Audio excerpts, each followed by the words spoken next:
So I guess this would be like our first, the first UNARI, or the Asia Research Institute of Nottingham University, Malaysia. This would be, I'd say, our first seminar for this semester.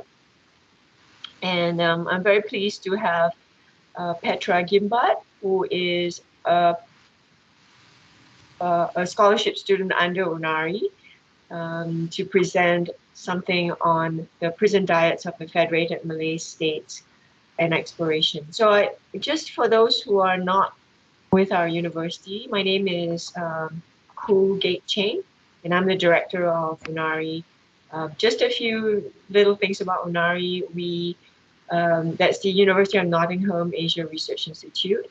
We are focused on more of the arts, humanities, and social sciences, doing work on Asia, in particular Southeast Asia.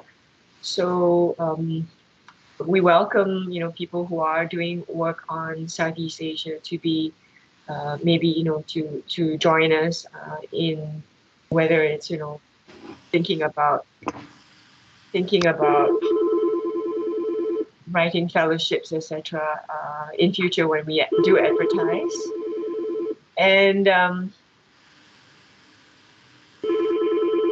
oh my God, she's calling me back right now. I will. Okay. Sorry, I got distracted by a phone call. So if you can look up our website and have a look at the kinds of work that we do. We focus on Southeast Asia predominantly, and also try to link up people within our own university, but from different schools, as well as with our campuses in Nottingham, UK, and in Ningbo, China, who do work on Asia. So yeah, and we also have talks, and you can check out our YouTube videos, and we've done a series of talks on COVID-19, and there will be one coming up soon after the Johor elections, where Bridget Welsh, who's affiliated with us, will be presenting on that. Yes, thank you. So Sumit's posting our link to our website, so you can have a look at that. So without further ado, let me just introduce Petra. So Petra is doing her PhD in history with us. She has a Bachelor in English Literature from the University of Canterbury in New Zealand, and a Master's of Human Rights and Democratization from the University of Sydney, Australia. Her PhD really focuses on the contribution of forgotten communities in building Kuala Lumpur. And this examines the growth of Petaling Street and its inhabitants as adults and children of all genders engage in complex negotiations with the various authorities for survival. So these are kind of the day-to-day interactions that shape Kuala Lumpur as we know it today. And I hope that she will maybe touch on that as she goes along, and you can ask her more of that. And I think her prison diets presentation, which you're going to hear, really comes out of her exploration as she's digging into the archives. So without further ado, Petra, please welcome Petra. She'll be talking about the prison diets of the Federated Malay States. Thanks, Kate. Hi, everyone. Please let us know if you have any issues viewing the presentation, because I've got a backup as well on a Google link in case. So just drop a message in the chat, in case you need that there. Okay, so first slide. So how did this come about?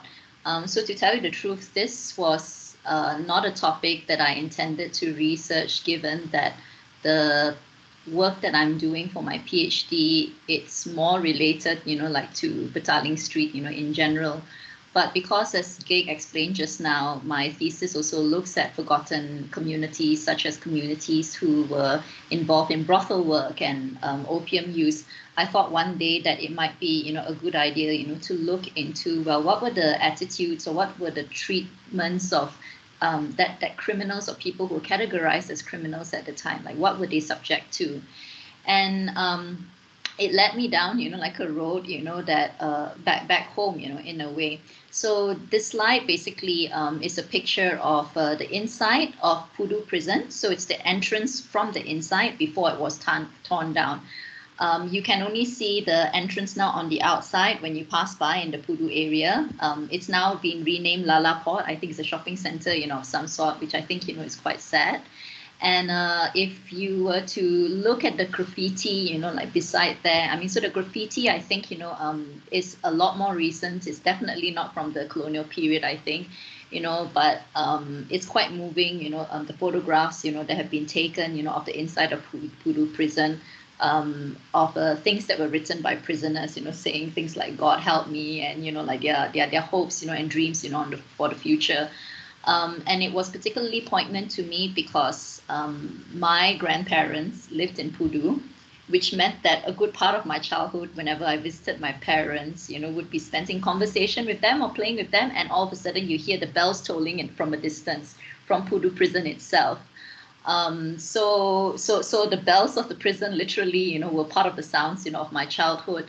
And a few years ago, when I started reading up more about Pudu prison, just because I realized that Petaling Street is not too far from Pudu prison, that's when, I realized that there's this whole other life and there's this whole other structure from inside the prison, which we don't really, have access to. So I thought that, we would start, with our lecture over here. And just for those of you who are interested, the building of a Pudu prison, it started in about 1891. From what I understand, the grounds initially were actually a Chinese burial ground. And while I've not been able to verify this, but what I have read, from unfortunately unverified, sources, as much as I tried to verify this, it might have also been the case, that the prisoners themselves under supervision were made to build Pudu prison. And, that's the irony, you build the very building that is going to enclose you in the end. Another reason why I wanted to show you what it looked like from the inside of the prison was because there are a couple of more or less reliable accounts, saying that the prisoners themselves grew their own food. And I think, as we go into this lecture, this webinar, as we think, a little bit more, about what does it mean, to feed prisoners, what were the financial constraints, that came, into this, then, you start to see that this practice of making prisoners not only build their own prison cells, but also, grow their own food for their own prison diets. It takes on, a much more poignant meaning, as well. So Pudu prison started its building around 1891, and I think it was completed, around 1895, give or take, 1 or 2 years, which was around the time when Kuala Lumpur was finally declared as the state capital of the Federated Malay States. So I'm going to move slides now. Okay, so how, it began. So what I didn't expect, to find when I came across a bunch of documents looking at criminal behavior and prison sentences and whipping sentences for what I thought would be a very limited population centering, in KL. I didn't expect to find documents, that would also point towards a much bigger discourse, okay? So if you look on the left, like this first picture, like over here, the colored picture, on the left, we're going to move clockwise here. This is a picture of what is purportedly the first Penang prison from about 1813. Okay, so I'm not I'm not sure whether I think this is more of a painting, rather than a photograph. And this was taken, like from an article which claimed that no, the oldest prison in Malaya is not located in Perak, it's actually located in is actually located in Penang, which is not going to be the focus, of this webinar, today. But that's just to give you, a little bit of an idea, what spaces, might have looked like, at that point of time. And I think it's really important, to just see how the Pudu prison and certain prisons, were tied to other prisons. It was also because so in the 1700s, when Francis Light basically, came, was in Penang and was heading Penang, he sent a letter to India, saying, can you please send over more convicts, because labor is very expensive in Penang and we need more convicts in order to perform labor to build state infrastructure. So that was in the 1700s. And I don't think he was unique in doing so, because if you were to look at practices throughout the British Empire, it wasn't just Penang or other states that made up the Strait settlements, who were doing this. What we had in the British Empire, especially in Southeast Asia, although it's not limited to Southeast Asia, was that you had a lot of natural resources, but you did not have enough people, basically, to till those resources to make those industries economically, viable. So I thought that was interesting, to find out that in a sense, the foundation of state infrastructure in Penang was actually built upon the backs of convicts, from India. Okay, so that's the picture on the left, and then if you were to look at the gray picture, on the right hand side, that's a photograph of Taiping prison from, I think, about like 1910. So this photograph is from the National Archives. Again, just to give you an idea of what it looks like. And I'm putting it up here because a lot of this webinar is actually going to be talking about the tensions surrounding prison diets in Penang. There were 4 prisons located in Penang, the biggest one named Central Prison. And I'm guessing that when they write Central Prison, what they really mean is the Taiping prison, because those documents, that's explicitly referred to the central prison, they also contain information on how the central prison needs to be a lot more frugal in their spending, and you need to take a leaf out of the book, of how the Taiping hospital prepares, its food. So I'm guessing that it was the Taiping prison, that they were talking about. So I may or may not be wrong, with this, but I thought the picture would be quite nice here, to look at, just to provide some context. And then the last picture, right at the bottom, I don't think this is located in Malaya, but interestingly enough, it is the image that you find when you look on Wikipedia for information on caning in Malaya or caning in Malaysia. So this is actually a painting, by a French artist, and this would be from about the period before, like the 1830s. So why is it all of a sudden you get a picture, of whipping over here? Just very briefly, from the documents that I reviewed, you do see a pattern of punishment whereby for the earlier part of KL, whipping was the popular punishment that was administered by the British administration at the time, probably because as populations were growing, such as in Selangor and other states, you need a form of punishment, okay, when laborers are seen to be acting out of bounds. And because there was a lack of enough prison cells, at the time, I'm guessing then, that the most expedient way of enacting punishment is to whip people who were seen to be deviant and then to send them back to work. So you have a system of double punishment, happening, like over there, where you're whipped, but at the same time, when you're sent back to work, you're not fully recovered and you're still expected to perform hard labor, whether it's in the plantations or whether it's in the mines.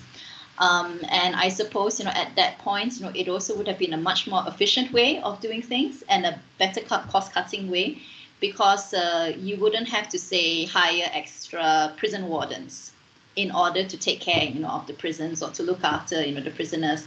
And as we'll see later on, you wouldn't have to deal so much, the cost of providing food to these prisoners.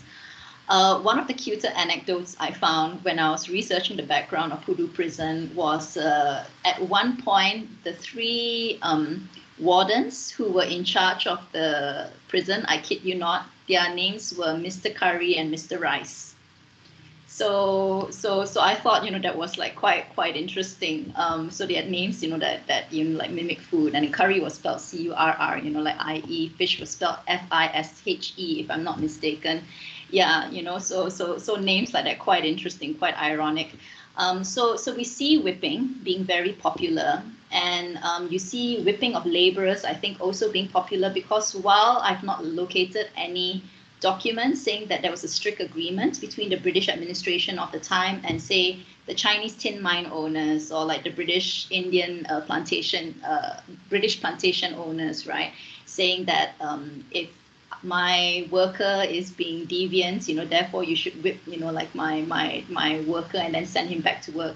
While there wasn't anything like that, I think there were enough practices, to indicate that there was an understanding from the masses of laborers how the justice system operated and how they could use that, to better control their laborers. And there was also an understanding from the British administrative side, as well, that the fact that they were in charge of the British they were in charge of the justice system. This basically gave them an opportunity to seize even more control, okay, over certain towns, especially towns that were growing in number, because they were becoming much more economically, like successful. So that also comes with development. So you could say then that the rise of prisons also came with economic development, because as towns become richer, you attract more people, and as populations grow, then there becomes a need to build prisons. Okay, so you have whipping, and then you have towns growing and growing, and then after that, you see the rise of the prison, like the building, of prisons, and so on and so forth. So I thought this was interesting, because normally we don't think of, you wouldn't describe a city or a town as being developed because they have prison. But like it or not, like sometimes it's a hallmark of whether, a place has arrived. Okay. So I hope that at this stage, we can kind of see, like how you have this relationship between Penang, which is in the Strait Settlements, and Perak, which is part of the Federated Malay States, and the different kind of punishments that are going around. And going into the prison diets, I would argue that the kind of treatment prisoners were receiving within the prison cells through the food they were receiving during the period of that sentence, that was an extension of the idea of punishment also. Okay, so I'll try and go into this the further we go along, and if you have any questions, there'll be space for question and answer later. Okay, so in 1786, Francis Light, as I said earlier on, he asked the Governor General of India for 100 coolies, as the price of labor in Penang is enormous, right? So so this was actually eye-opening, to me, the fact that convicts, were actually a cheap supply of labor. And then just, like to contextualize it, remember that this idea of bringing convicts over, to develop towns, it's also a very coherent idea of economic, development, right? So the fact that you see Pudu Prison, like being built in about like the 1890s is not a coincidence, that this happened, after the very rapid growth of Kuala Lumpur from about the 1870s. So just so you know, Kuala Lumpur became the state capital of Selangor in 1880, and then it became the state capital of the Federated Malay States in 1895. And the four states that make up the Federated Malay States would be Selangor, Perak, Negeri Sembilan, and Pahang. And I'll go into a little bit, like later on, like how the four states interacted with each other when they were trying to figure out, well, what's the best kind of diet it is that we could feed, our prisoners, yeah? So next slide. Okay, so I hope everyone can see this. If you can't see it, please drop a message, in the chat, so that we can share the Google Slides through a link in case you need to have this blown up. How does it look like on your end gate? Can you view it? Okay, all right, great. So this is from 1892, and I mean, if you were to look at a few documents available in the National Archives, which actually provide lists of foods that were provided to prisoners during the 1890s, A lot of it is handwritten, and they might deviate a little bit, but this was the earliest that I could find, and thankfully this is printed. It's not written in cursive writing. So I'll just run through this very briefly, like with you, okay? So there were several diets that were provided to prisoners, and the diets would differ depending on what your race is, So here, it says here, scale A, ordinary diet for native prisoners. So native here doesn't mean indigenous, okay? So the fact that it doesn't mean indigenous, and the fact that this referred to Malay, Chinese, and Indian prisoners, and in some of the documents, they actually divided up Indian prisoners into Tamil prisoners and Bengali prisoners, which meant that they also received slightly different diets. It tells you something about what the British mindset was at the time, while it was trying to organize communities, of different colors, So the idea of native, I think, pretty much just referred to anyone, who wasn't, like European. So the ordinary diet here, would be provided to prisoners who I'm guessing were in prison for between 3 months to 6 months. So as a guideline, if you're a short-term prisoner, your sentence would be 3 months or less. If you were a long-term prisoner, your sentence would be 6 months or more. So I think, like something in between, would be 3, like to 6 months, okay? So so if you look here, what was the ordinary diet? You get rice, you get fresh meat. You see here, under meat, there are different meat proteins provided to you depending on what your race was. You get fresh fish, vegetables, beans, dal, coconut oil, curry stuff, and then so on, and so forth. So I just want to note here the term curry stuff. It comes up again and again and again when you're looking at letters between different heads of states when they discuss prison diets, and it drove me absolutely nuts every time I saw the term, like curry stuff, because it was so obvious, that they had no idea how else, to refer to it. They couldn't even put down curry powder, but they put down curry stuff. And this is something, that you see emerging even in the late 1800s. I wouldn't be surprised if it extended, in the early 1900s as well, where it was just consistently written down, as curry stuff, okay? So scale B, where you have a penal diet, for native prisoners. So when you see the word penal diet, so these would be for the prisoners who were there for a longer period of time. And I'm guessing that's about 6 months, before. And you see that the diet was a lot more restricted. So you have wheat flour, okay? You have beans, you have rice, you have vegetable, you have some salt and pepper, and again, curry stuff, okay? And I'll just like to note over here that, when you see rice and the weight of rice, it's not uncooked rice, and it's not the kind of rice that you find from the canteen, like banana leaf rice. This is the rice that's been cooked into congee porridge and weighed. So it actually includes water weight, okay? So these were the allocations, that were provided to them, okay? I'm just going to move on to the next part. Okay, so more diets over here, so punishment diet, for like native prisoners. I think so. So this would be for, I think, prisoners, who probably misbehaved while they were in prison. And what this kind of like tells you, is that you have your sentence, which is provided to you by the magistrate or the judge prior to you entering the prison, and then within the prison walls, there are all these additional punishments available. And one of the ways in which you are further punished is through the food, that you receive or you don't receive. So if you look here, you've got rice, you've got beans, you've got salt, you've got flour. Now, beans, depending on where you're located, could mean different things. Okay, it could mean green beans, it could mean dal. And certain letters, coming, from Perak, I'm pretty damn sure, that it wouldn't just be these two things you would be talking about. Sometimes, it might actually mean tauge. So it really depends, I think, contextually, which state it is that you're coming from and what the costs of ingredients were, there and then, because everyone was under pretty strict budgetary limitations, okay? And then if you look, right at the bottom, punishment diet for European and Eurasian prisoners, then you have bread.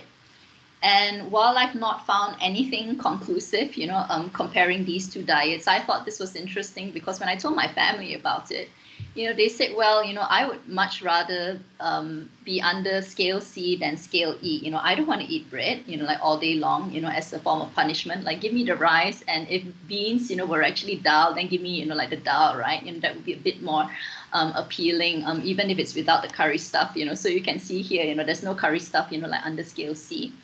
And then scale D, I think it speaks for itself, where you have ordinary diets here now, for European and Eurasian prisoners. You would note one of the things that stood out for me was, if you remember under scale A, the fat that was used for food was coconut oil. But here for European and Eurasian prisoners, the fat that's being used is lard. So I thought that was really, really interesting, like how, like the Asian prisoners were given coconut oil, and then the European, Eurasian, prisoners, they got lard, for their food. And you'll also notice that it was the European and Eurasian prisoners, who had access to tea and a bit of sugar. Okay, whereas, like the Chinese, Malay, Bengali, and Tamil prisoners, there was no tea allocations, like for them, right? So yes, I mean, this was from 1892. There were various permutations, of this particular diet through the years. So this was from a document located in Selangor, and it was actually part of a contract or a tender of some sort. So what that meant, was that what the state would do is to have a contractor come in and supply the food for the year. So this was the agreed upon, like diet that would be provided to Selangor prisoners in 1892, but it doesn't really deviate much, in later years. Okay, so a lot of this talk is going to focus on Perak because unexpectedly I came across, a bunch of letters and correspondence, which were very, very active, on the Perak side. And what was enlightening looking, at these letters was that these were not letters contained just within Perak, where, say, you would have the British residents of Perak communicating with the state surgeons of Perak.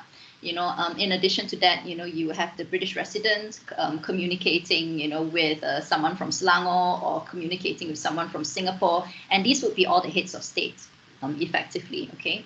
So in 1896, there was a concern that prison diets were too expensive, okay? So if you look here, the estimate for Perak prisons 1897 is over 100,000. So this letter is dated 1896. But the concern here was for the amount of money they're going to be spending, in 1897. All right.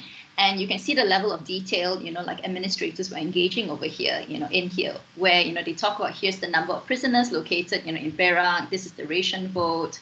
Okay. And then, if you were to compare costs, in the straight settlements, why is it's so expensive to feed prisoners, in Perak, right? I mean, that wasn't really the question. I think the question was really, like, why are you spending so much on them, right? And it's quite firm here, at the end of this, where, there's this statement, there is evidently something wrong here. And the first thing to do is to adopt the SS ration diet, okay?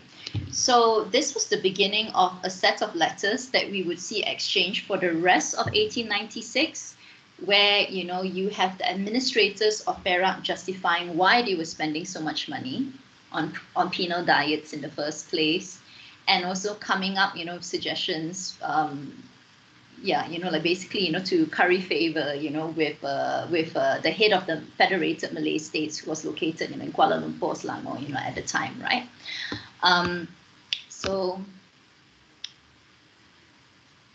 Here, so what I found amazing looking at the letters was the level of detail that was provided to state administrators and the amount of detail state administrators had to deal with, which I suppose is not so different from being a lecturer who has to do a lot of admin work. Okay, so this is one such example from around like this period, and I think this is from a letter in Selangor, if I'm not mistaken. So this is a letter from a contractor, a jail contractor, saying that, look, the price of dal is way too expensive, and I used to absorb the extra cost by a couple of cents. But here's a really detailed explanation as to why I can't supply dal to prisoners anymore. What I'm going to do, is to supply beans instead. So as you can see, while you have a formal diet schedule, reality pops up. You have budgetary constraints, and then you start to see, how the diets, start to change, and usually it's due, to financial need. And very, very rarely, like I've yet to see, in any of these letters, any instance where state administrators actually protest, and say, no, you continue absorbing the cost, or don't worry about it, like we will absorb, like the extra cost. Usually, if there's a cost justification, the diets then, would be modified in the same direction. Okay. Okay. So the disagreements, that we see between, the Perak state surgeons, we see them happening in letters, being written in 1896. So I would argue that what happened was, as we saw earlier on, like Selangor, which hits the Federated Malay States, they saw that Perak is spending a lot, on its prison diets, and then there was a query, and then of course Perak was trying to clean up, its act, or try to find ways, to save money. And the way in which this was done within Perak was to consult very extensively with the different doctors who were in charge of the prisons. So I want to highlight to you, like the three names, named, in this particular, like excerpt. I attach copies of reports from Dr. Connolly, Lucy, and Pert. Okay, and the reason why this is significant is because there were actually 4 doctors, not 3. And I'll talk about the 4th doctor, in a second. And basically, what happened, was there was only one doctor who wasn't named here, who was very much against the kind of dietary cuts that were being proposed, because he said that, they would fall sick. It would be unlikely that they'd be able to survive those changes, in diets, because they were cutting the amounts of rice that were being provided to prisoners, the amount of protein that was being provided. They wanted to cut out salt. They wanted to cut out, like various things which he thought would lead to poorer health outcomes, within the prison. However, this was just one man out of 4. Okay, and then these 3 who were named over here, they were the ones who would consistently write to the Perak head, and say that no, like we have conducted, all these tests. So one thing that they used to do a lot was to weigh the prisoners. So they weigh them on the way in and weigh them on the way out, or maybe they weigh them at the beginning, of the experiment, and then weigh them again, 3 months later to see what's the health outcome like if we were to change, like diets, right? So Connolly, Lucy, and Pert, they were very much on the side of economizing diets, whereas the 4th doctor, who I'll talk about, in a little bit, he was very much, against the idea. And Connolly here is a significant name, because if I am not wrong, this is the same Dr. Connolly who was named in what is known now as the Connolly scandal in the early 1900s. So what happened was, certain doctors working for the state, they were accused of monopolizing. The. So brothel work was a big thing in the Federated Malay States, right, in North Malaya, in fact. And then doctors realized that brothel business was lucrative business. So Dr. Connolly was actually one of the doctors who was named in this scandal, because he was to be seen as one of the doctors who was monopolizing this industry. Yeah, so there's actually a bit of a contention, happening, in the early 1900s, where doctors in private practice were complaining about government doctors, and this scandal was also known as the Connolly scandal. So I thought that was interesting. I'm pretty sure that it's actually like the same Dr. Connolly, that we're talking about. And what this unfortunately points towards is, if you can sort of like curry favor with what administrative priorities are, then chances are, you'll be able to continue having quite a comfortable existence in government service, in the colonies. Okay, so here are the 4 prisons, okay, located in Perak, at the time.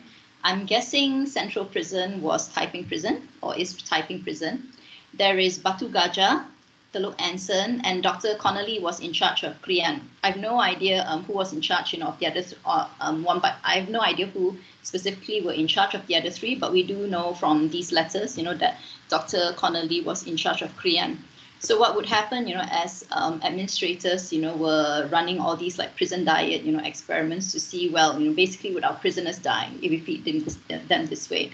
Or rather, would they still be capable of hard labor? The term hard labor comes up several times in these letters, right? I mean, it was a real concern, like could they still perform hard labor?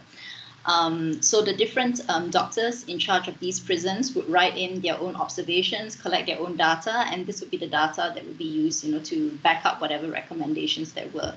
And pretty much these first three doctors were all on the same page against like this fourth other doctor who I'll be talking about in the next slide. Okay, so this is Dr. McCloskey, and I thought out of respect to him, I thought it was worth at least sharing with you an excerpt of a letter that he wrote in his own handwriting, because I think this is a man who deserves to be remembered.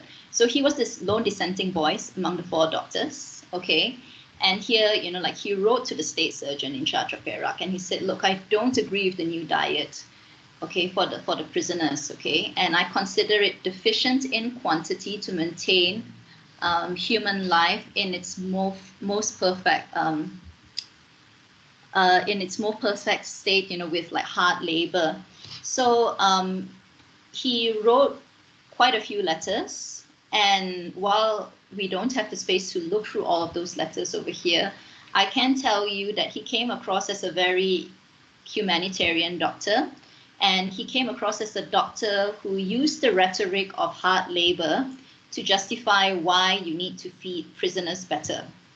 So he did it, I think, for practical reasons, because that was the language that administrators knew.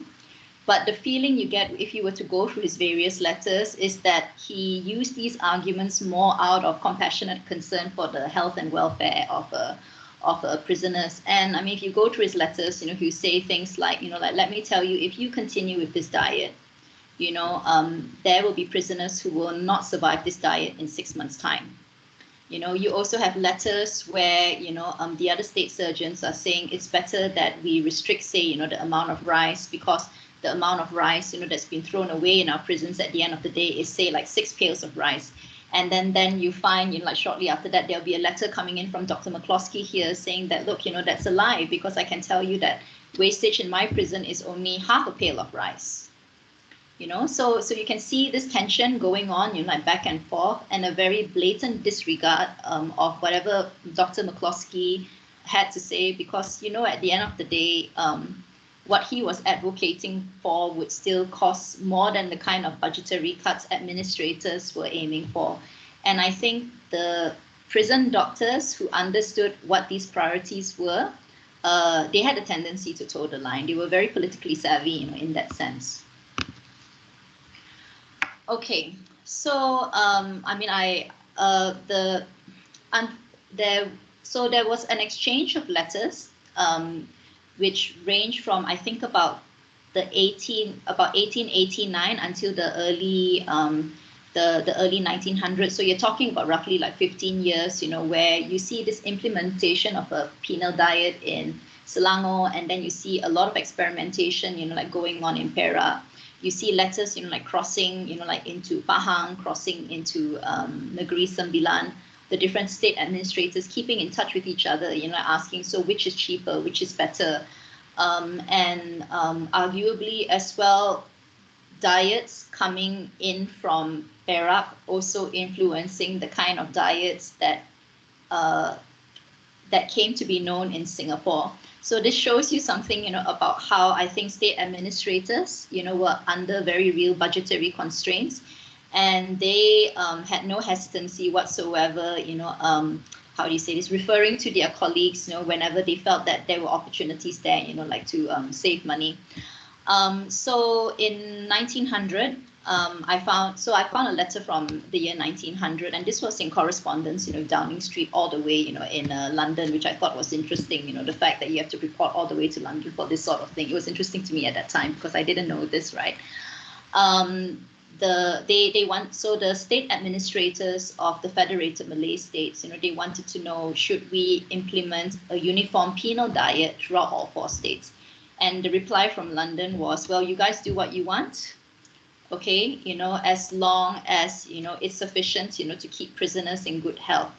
So while this letter did not mention labor at all, I think it's fairly safe to say, based on the earlier letters that were exchanged between the different administrators, both in the Federated Malay States and the Strait Settlement, that when you say good health, basically what you're saying is they should be healthy enough to continue carrying out hard labor, in whatever form that actually means, right? As to whether a uniform diet had been implemented just based on archival research alone, I have honestly no idea. But I do know that there was some sort of uniformity that continued to be implemented in Selangor, which, if it's 1903 we're talking about, you have to remember that Selangor was heading the Federated Malay States, where the superintendent of prisons requested for 50 copies of the schedule scale of prisoners to be printed, pointing towards this continued formalization of what prisoners should be fed. Okay. So this request, was supported by the State Secretary in a request, to the residents. And I think the fact that he's asking for 50 copies is quite significant here, because it's not just give me one copy for my understanding.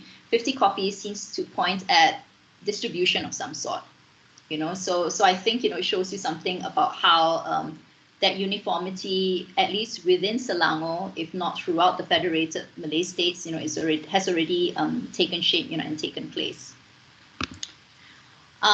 So in summary, and we can talk more about anything you want, once I'm done with this slide, I think what we can see from this small collection of letters is that societal discourses on punishment, i.e. what prisoners deserve, these discourses basically they hit the role of prisoners in providing state labor. So I had no idea that Indian labor was used to build Penang, for instance.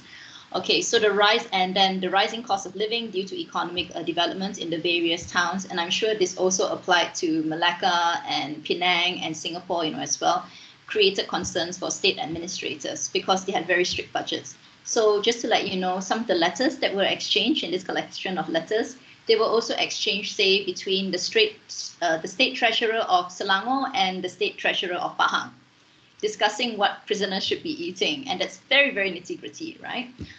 We also find that there is a there's a dual rhetoric, of punishment, which I thought was interesting. So throughout the letters, while there was this discussion, of diets, this discussion was also couched in philosophies such as, these prisoners, they are not here for a holiday, they are here for punishment. So their food should reflect that punishment as such to deter them from being punished further. And in fact, there was one year, when statistics of the number of prisoners coming in and staying was used to show that food as a deterrent and food as a punishment was effective because they had less prisoners coming in or less prisoners, staying, at that year. I feel that it's a little bit far-fetched, but it showed you, how hard the state administrators, were working to justify their expenditure.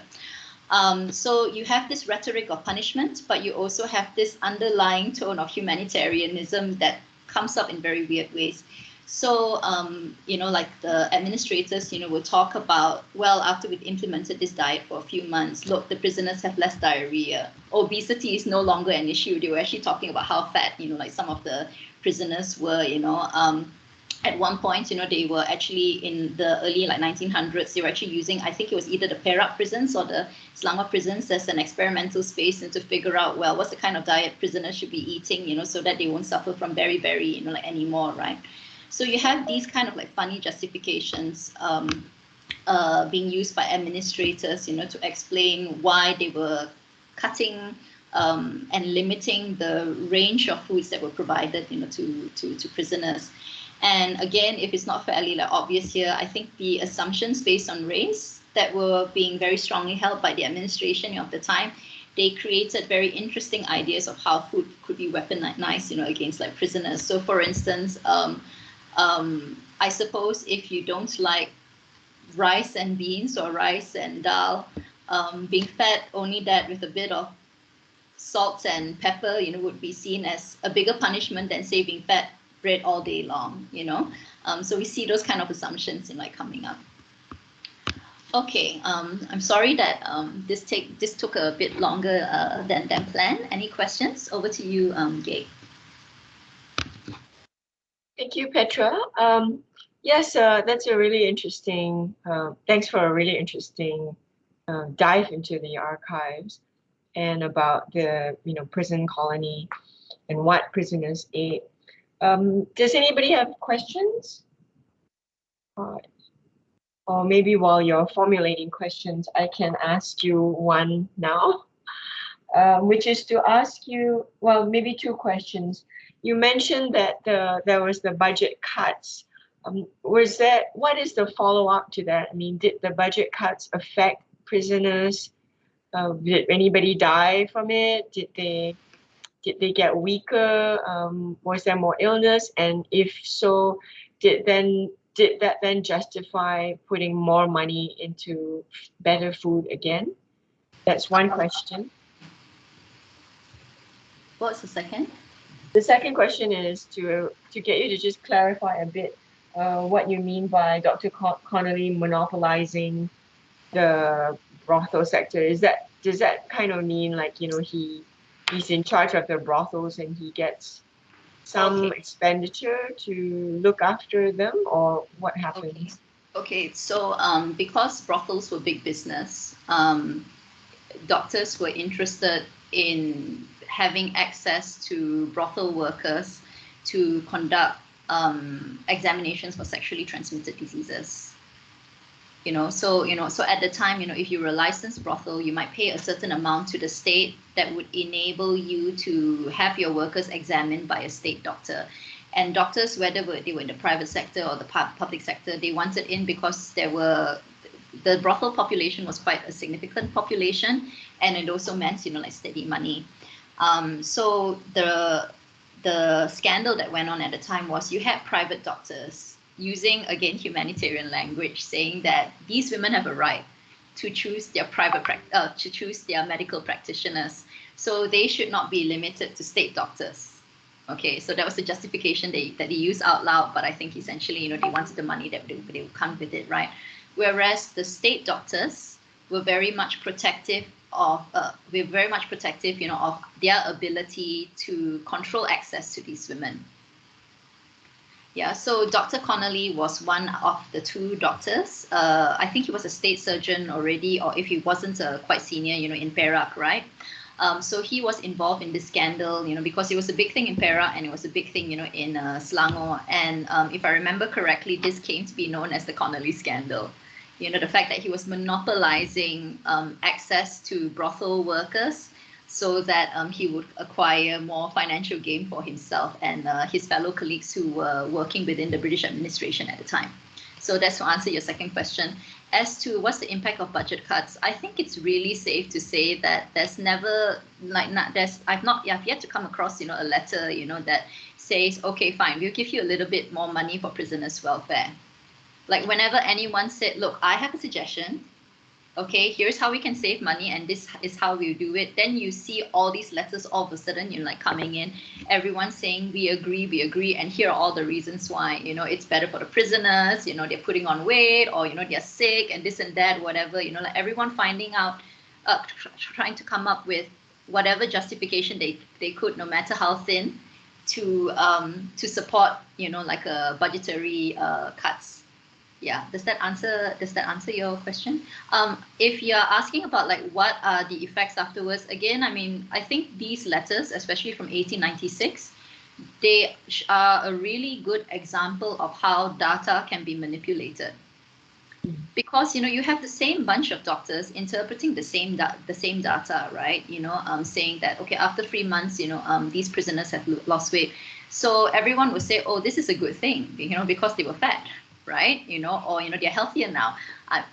But you have poor Dr. McCloskey, saying that no, I mean, this is really bad, because if you look at the weight loss within 3 months, it's how many percent. So in his letters you actually have a lot of data from him, because you calculate things down and say, well, this kind of weight loss, which is way too rapid, for a time frame of say 3 months, is simply unhealthy, and if you continue at this rate, prisoners are going to die. You know, so it also depends on whose interpretation of data it is you want to believe. Yeah. Okay, thanks. Anybody else? I don't have a question, but I think I have like something to, it's like a little input. You know, the curry stuff point that you pointed out, Petra. I guess that's how the phrase "sekalifan" and like to eat curry rice in prison came about. Maybe. Dennis, this also reminds me who the name of the third warden is, you know, was at Hoodoo Prison. And mind you, they all worked at the same time. It was Mr. Fish, Mr. Curry, and Mr. Rice. Now I remember who's the last guy. Yeah, so those were the actual names of wardens during that particular time period. Yeah, I think it was like Very 1880s, funny. 90s. Yeah. But I think and then like the, you know, the point where Gabe mentioned about budget, I think there was also a time where there was a cholera outbreak which took like a few years for them to solve. Yeah. So yeah, maybe there's some kind of Yeah, link and in how they operate.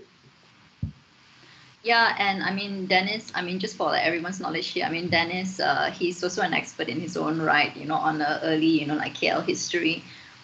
If you, depending on how you want to look at periods of imprisonment, say like for Kuala Lumpur, if you want to date it from 1891, then that would mean that you miss out on the earlier period when, say, Yap Aloy, you know, actually had his own makeshift prisons. Because you know, you also have people, you know, in positions of power who were Chinese, but they were also magistrates, right? You know, for the British administration, who were also, you know, like putting people up, you know, putting people into lockup. You know, so I mean, for what you're suggesting, also, I mean, it could also be a similar practice. It could also be, you know, a very different practice prior to 1891, because it's not that prisons didn't exist before 1891. Say, you know, in Kuala Lumpur, they did. It's just that maybe, you know, the way we record prisons or we understand prisons to exist is very different. Yeah. Okay, anybody else?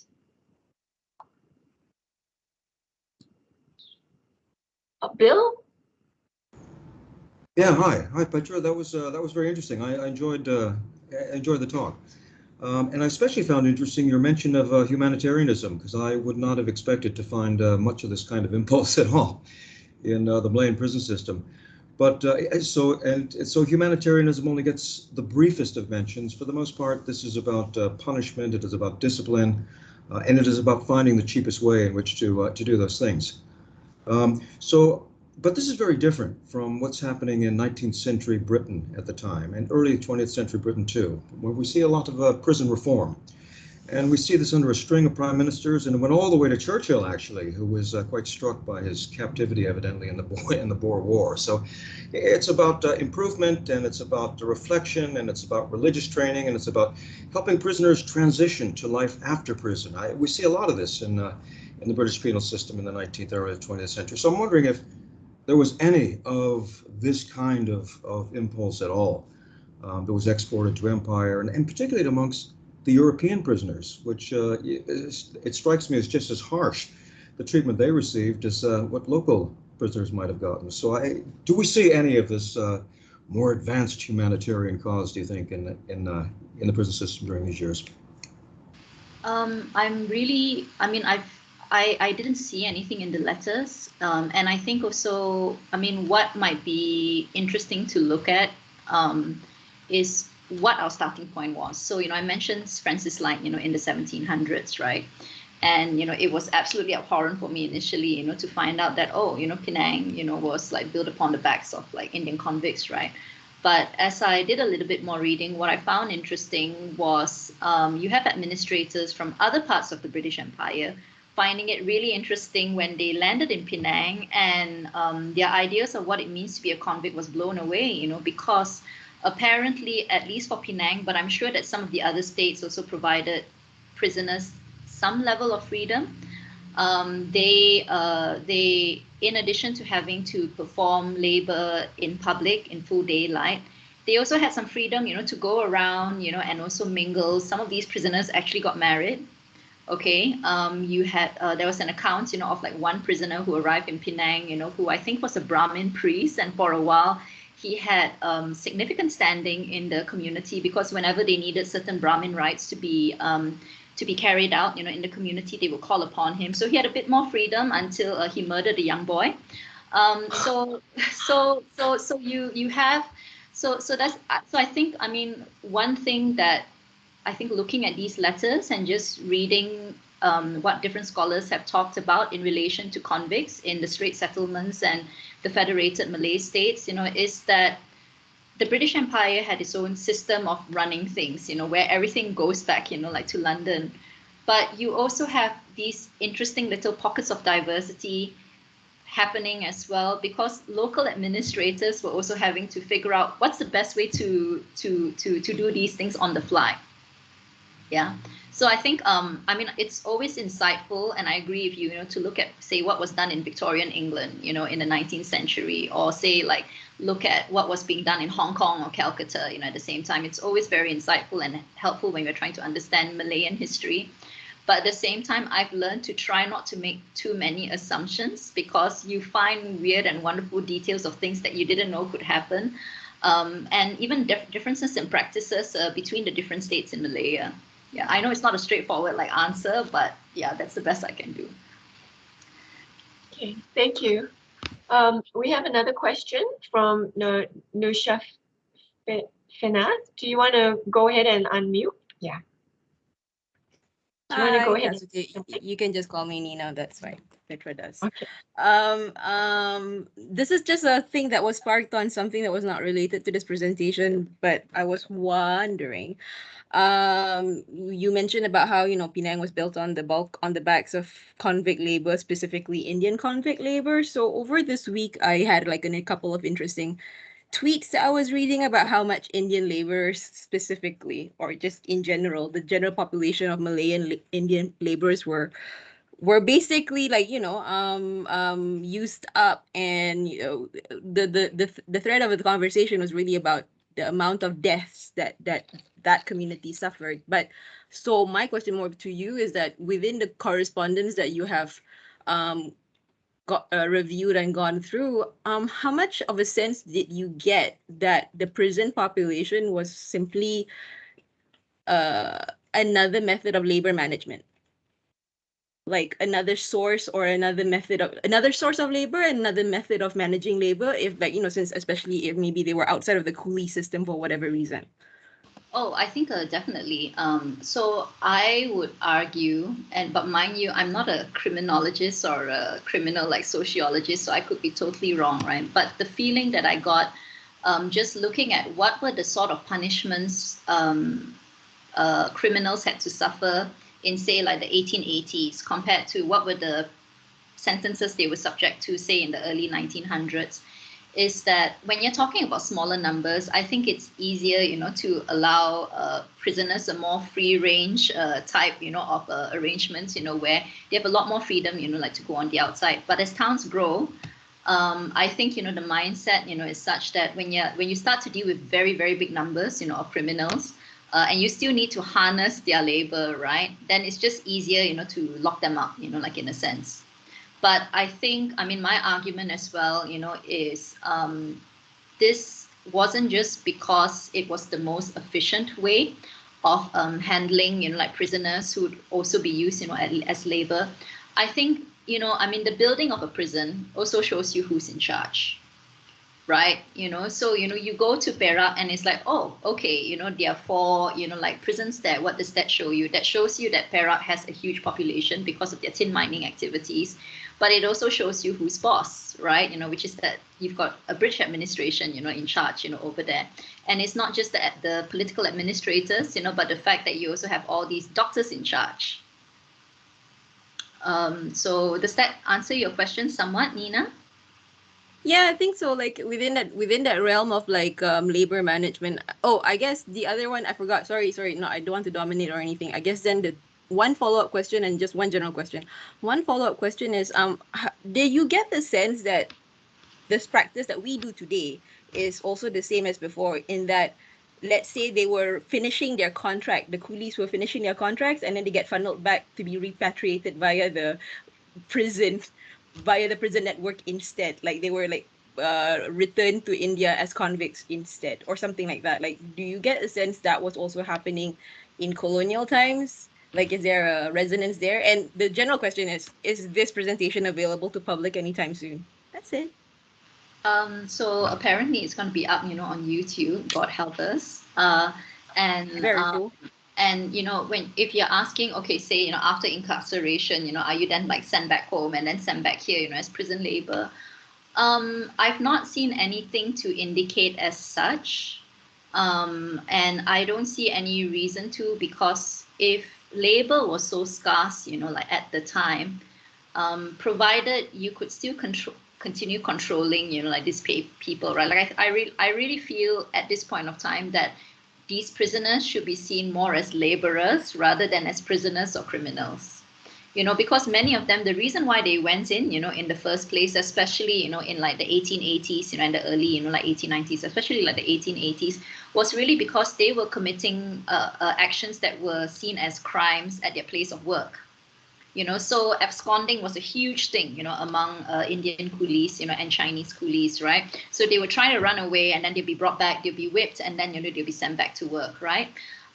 So I think I really feel that it's less about punishment for doing something morally wrong, at least for the earlier colonial period, than it is, about disciplining laborers so that they'd be less likely to misbehave. So not only run away, but they shouldn't steal stuff, okay, and cause fights to break out, let's say, among, your fellow laborers if you were working, on a plantation, for example. So the colonial prison administration basically became the backstop to the private I think there are, because and again, I mean, what I said earlier on, Nina, before, like you came in, is I don't think there was any contract, say, like drawn up, between, say, like Yap Alloy, and like William Treacher or Swettenham or whatever. Oh, no. But I think, like I think there was a certain savviness to understanding how the system worked, and just using whatever resources you have at hand, like to manipulate your laborers, as much as possible. But again, remember, that labor, was precious, at the time, and for certain periods, laborers actually had a certain amount of power because they knew they could abscond in certain states, knowing that they could still find work on another plantation or at another mine. Right, so you also have that dynamic happening as well. Okay, cool. That's cool.